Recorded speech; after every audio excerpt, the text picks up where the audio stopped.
సూర్యుని రెక్కల క్రింద ఆశ్రయము కలిగి క్షేమముగా నుందువు. నీటి ఓరను నాటబడిన చెట్టు వలె ఫలము ఫలించెదవు.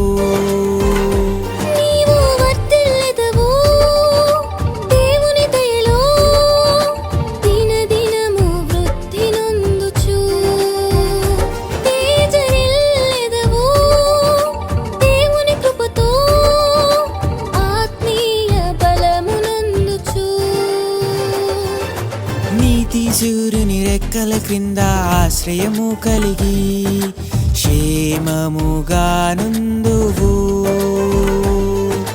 నీటి ఓరను నాటబడిన చెట్టు వలె ఫలము ఫలించెదవు.